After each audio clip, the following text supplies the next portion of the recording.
Hello everybody and welcome back to the second shelf.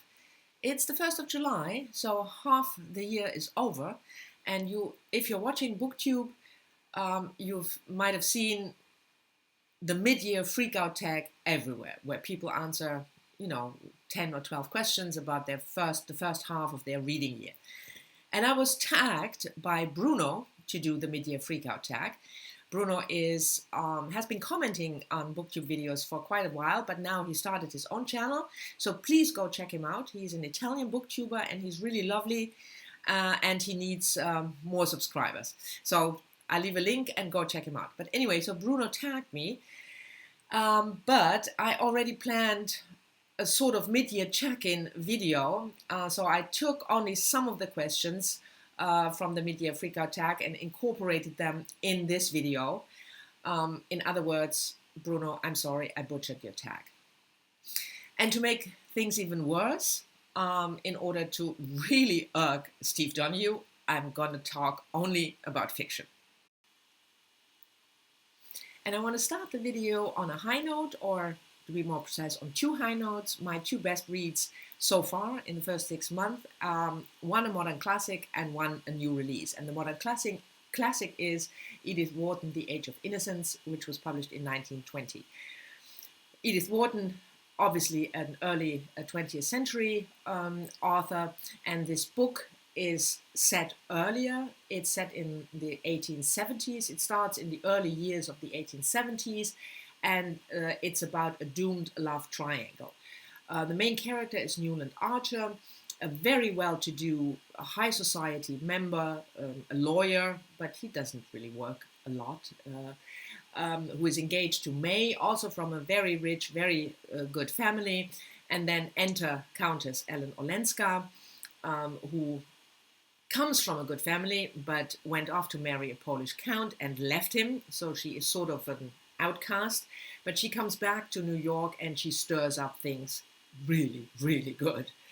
Of course, Newland Archer falls in love with her, and we follow the story of this love triangle over many decades into the early 1900s. Now, the story is wonderful, but it's also a very intelligent critique of New York high society. You probably know Edith Wharton was part of that society, even though she was, this book was published later, but she is from a very well-to-do family. Her birth name was Jones, keeping up with the Joneses. So she knew the society from the inside, and her quite critical, satirical, and witty look at that society is just marvelous. But the main reason why this book means so much to me and why it was my first 5-star read of the year is the language. The writing style has blown me away. It's intelligent, it's witty, it's dense. The descriptions are never boring. The way she handles all those characters, she gives us in-depth view of the characters. I thought it was, I knew the story because I've seen the movie, so it was not a surprise what will happen, but just to the reading experience, to experience the language was just wonderful. And oh, by the way, I read this as a buddy read with Olive from a book Olive. I will leave a link to her channel down below in case you've lived under a rock and you've not subscribed to her. And for those of you who follow my channel, you might not be surprised as to my pick for the best new release so far in the first 6 months, and that is Meg Wolitz's new novel, The Female Persuasion, which came out in April. This is a novel set starting in 2006 and going all the way up to 2017, so a decade, and we follow two main female characters, Greer Kadetsky, who is a freshman at college in 2006, and who meets the 60-plus-year-old feminist icon Faith Frank, and their relationship is at the core of the novel. But we also have additional characters like Greer's boyfriend Corey, Greer's best friend Z. We have a benefactor of faith who plays an important role. So this book is about the relationships, but it's also exploring the topic of power, how you handle power, how much you're willing to give up in order to gain or to remain in power. And what I love most always about Meg Woolitz's novels is that she has the ability to handle multiple characters over a lengthy period of time. We learn a lot about a character like Corey, Gria's boyfriend, his life, and it's always done effortlessly. It's never an info dump, but we just go with the flow and learn about the lives of the characters, and still the focus is on a certain relationship and a certain topic. Not everybody loved this book. I know Sean, over the Sean, the Book Maniac, hated it. Adam thought it was a complete dud. Maybe it's more aimed at a female audience. I don't know, but I still really highly recommend this book. I think it's wonderful, wonderfully written, and it's a good story, and it's very entertaining as well. Then the less good news, the flops. I read 90 books in the first half of the year. So, of course, there were books that weren't that good. I mean, that's normal. And I'm not, disappointed in that, in the sense that I'm surprised that not every book of the 90 books I read was fabulous. So I actually had it was quite difficult for me to single out one book that I thought was not good. And then I thought about a book that really annoyed me. Not only that I didn't think it was good, but a book that annoyed me, and that was, without a doubt, a shadow of a doubt, Joanna Cannon's 3 Things About Elsie, which came out earlier this year and which was longlisted for the Women's Prize for Fiction. Now, this book is set in the present day, and we follow our main character, Florence, who is an elderly lady living in an home for the elderly. We learn early on that she obviously suffers from dementia, and then there is a sort of a murder mystery going all the way back to her youth. She meets a couple of elderly characters in this home, and together they try to solve the mystery. And then there's Elsie. Elsie is Florence's best friend, and there is something mysterious about her. That's the third thing about Elsie. The first is that she's Florence's best friend. The second is that she always makes Florence feel better. And the third thing, ... But if you read this, you have, after 20 pages, no doubt what the third thing is about Elsie. But what really annoyed me about the book was not only that it was predictable, that I thought the writing was not very good, that the characters were flat, that it was cliched, but the main character, Florence, how she was portrayed, how her dementia was portrayed, that just absolutely annoyed me. This sort of, like the cover, this sweet outlook on how it is, how it feels to be old, to have problems with your memory, problems with dementia. It just annoyed me. I'm sorry. I know many people love this book. If you did, good for you, but I just couldn't handle it. Another question in the Midyear Freakout tag that I wanted to incorporate into this Midyear check-in video is the question, which book did most surprise you? And for me, that was Jess Kidd, The Hoarder, which came out in the spring. It was for me just really a cover buy. I hadn't read Jess Kidd before. And the book surprised me because it has elements that I normally don't like in books. So we follow Maud, who is a caregiver. She, helps people who have problems at home.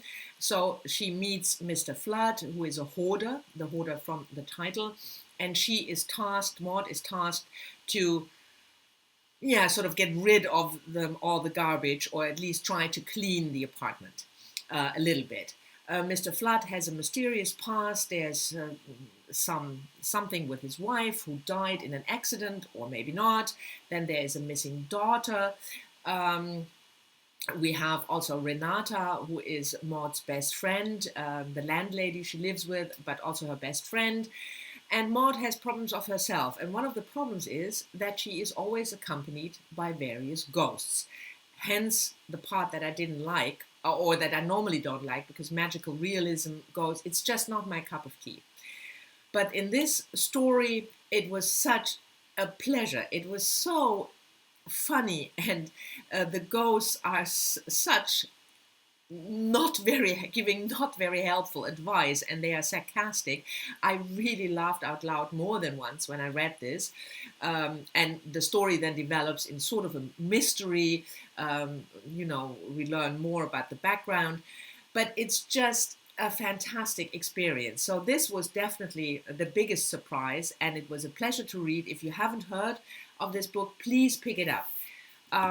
This is an English book, because Jess Kidd is a UK writer. It's published in the US under the title Mr. Flood's Last Resort. For whatever reason, I will leave a link or the cover picture here.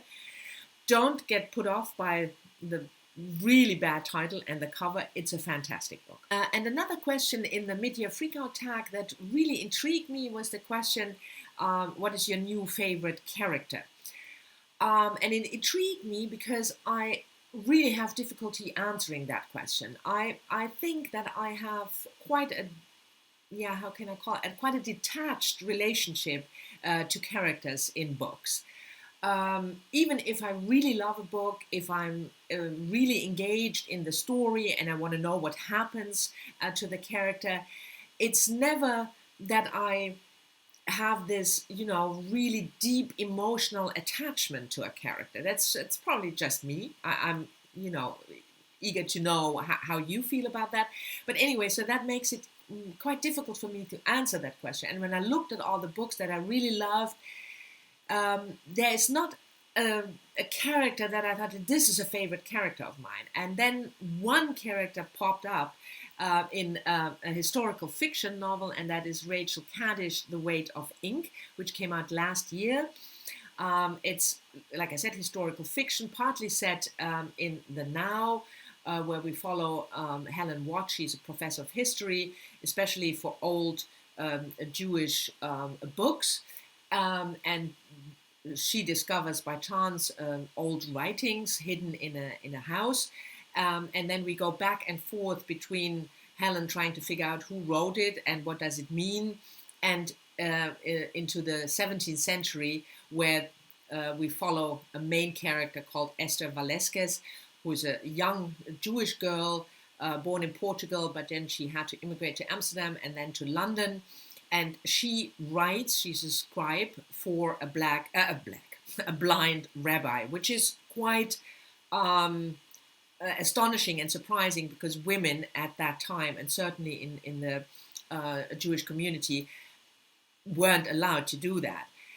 And this character of Esther, she really intrigued me and she stayed with me. So to answer the question, favorite character, I would go with Esther Velasquez in The Weight of Ink, which is, by the way, a really, really good book if you're into historical fiction, even though it didn't make it into my very best read of the first half of the year. So this is it for the looking back at the last 6 months, but the Midyear Freakout tag also incorporated a look forward to new releases. And one question is a new release that you haven't read yet, and the other one is a new release that you're looking forward to. So I wanted also to look forward a little bit. And the new release that I haven't read yet, but which is out, it came out in June, is a memoir by Australian writer Brie Lee, and it's called The Eggshell Skull. I came across this book. I've never heard about the author or the book, but I came across thanks to Jacqueline over at 6 Minutes for Me. I will leave a link to her channel down below. Please go and subscribe. And she discussed the book on her blog. I will also leave a link to that blog down below. It's a memoir. The Eggshell Skull is a memoir. Brie Lee worked as a judge's associate, and she talks about, the Australian justice system. And as a lawyer by training, at least, I don't work as a lawyer anymore, but as a lawyer by training, I'm very intrigued by that and very interested to read it. The book is only available in Australia so far, which is a shame. I tried to buy the ebook, but you can't even buy an ebook on Amazon. So here's to the publisher. Please make the book available for us who are not living down under. And then finally, a new release in the second half of the year that you're really looking forward to. There are many, but there is one that stands out for me, and that is Pat Barker, The Silence of the Girls, which will come out in September.